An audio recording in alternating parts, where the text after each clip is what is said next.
This is my neighbor's boat, and in today's video I'm going to turn it into a fully functioning aquarium, complete with plants, fish and a filter. My idea is stupid simple. Since boats are waterproof by design, they obviously float on the water. So, if I put water inside the boat, the water would float in the boat, right? Okay, saying it out loud sounds kinda stupid, but the foundational idea is solid. First off, we have to clean this thing because it's very dirty. And I thought I was being a genius by filling it up and siphoning out the dirt. And yeah, after doing that for a couple of minutes, I completely gave up. So I tipped it up and I decided to just spray it down with a hose instead. Much better. Next, I needed to get the middle separator out of the boat so it'd have one giant tank space. So I basically just went to town with it, kicking it away. And after a little more scrubbing, it's actually starting to look very nice. So let's start building. Now, to make this aquarium work, we can't just fill it up with water. I want real live plants in here. So the plan is to fill the bottom with dirt and then cap it with a layer of sand. For step 1, I'm putting a bunch of plain unfertilized dirt at the bottom. And once this is in place, I'm pouring a ton of sand on top. And this step is way more important than you think.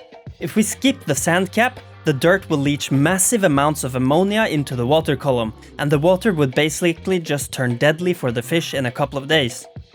And look at that! It looks super good, and you can basically not even tell that there's any dirt hiding underneath.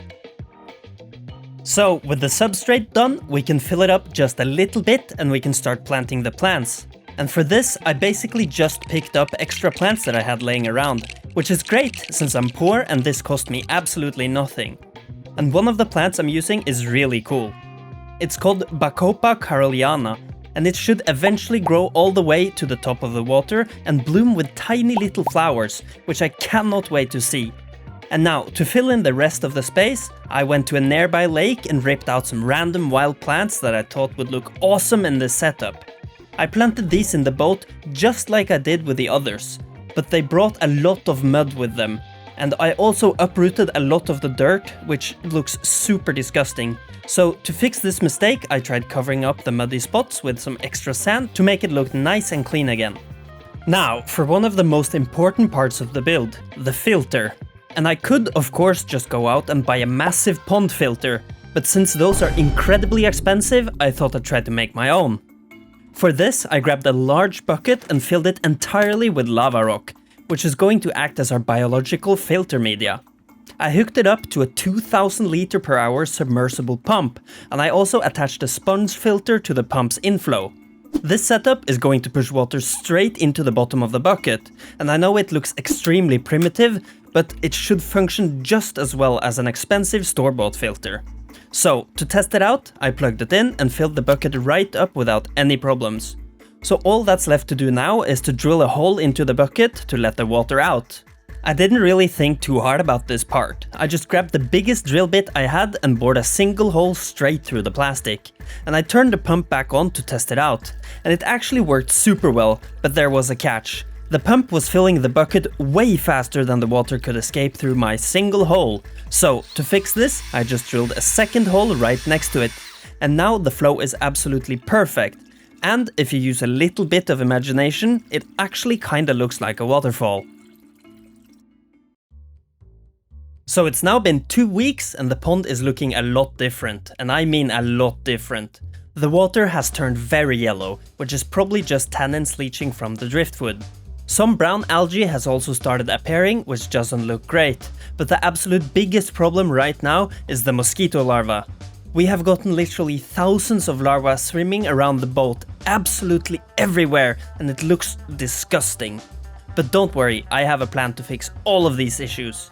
So first off, I'm going to grab some ram's horn snails from one of my other aquariums. If you've ever dealt with these before, you know that they are incredibly effective, and these little guys will hopefully mow down some of the algae and keep the boat looking pristine. Step 2 is a big water change, and in this case, doing a water change is super easy because the water can just drain right through the middle of the boat without any issues. This actually works perfect as a surface skimmer as well, which is a really nice bonus. So I'm basically just letting the hose run and overfilling the boat for about 15 minutes, which cleared the yellow water up beautifully. And the last problem is the mosquito larva. And to fix this, the solution is literally just fish. I scooped up a handful of larvae with a small net and took them inside to feed them to my indoor tanks. And fish absolutely love mosquito larvae and budworms, so having these outside is basically just free infinite food. But this is however not a very good long-term solution, because I definitely cannot keep up with the mosquitoes on my own, so I'm bringing in some friends. These are white cloud mountain minnows, and they are an absolutely perfect fit for the boat. Minnows can handle a really wide range of temperatures, which is crucial since this is an outdoor pond and it doesn't have a heater.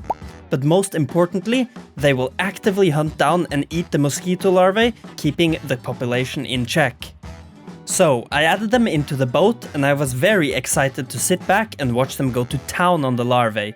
But the second I dropped the last one in, it swam off, and suddenly I couldn't see a single one of them anymore. They completely vanished. Well, I pretty much lost all the fish almost instantly.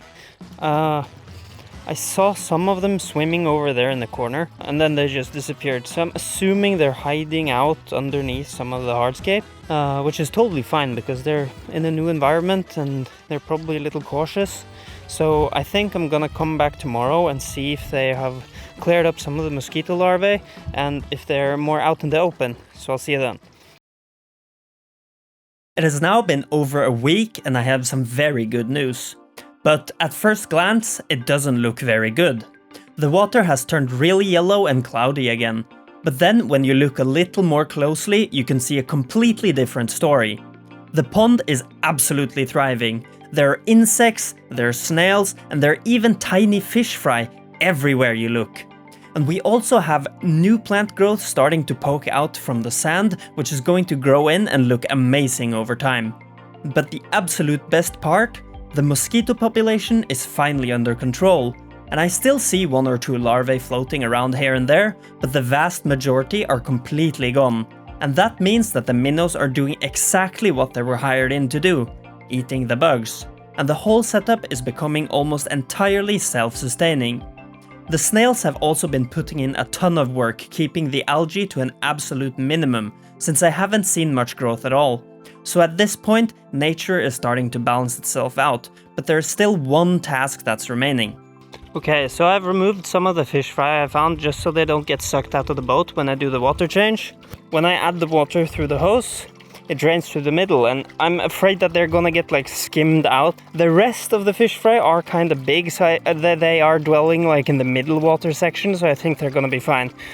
I was also thinking that this dead plant in the middle kind of has to go because all of the other plants are looking pretty good, so I don't think this is going to be revived anytime soon. So I'm going to remove it, and I'm also going to clean up some debris around the boat.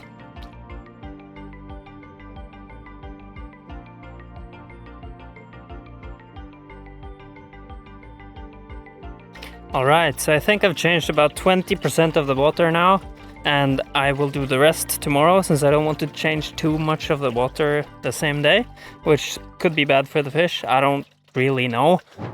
I rambled on here for way too long, so I had to cut myself off. But the good news is that after one final water change, the pond is now almost crystal clear, and the water is looking really nice.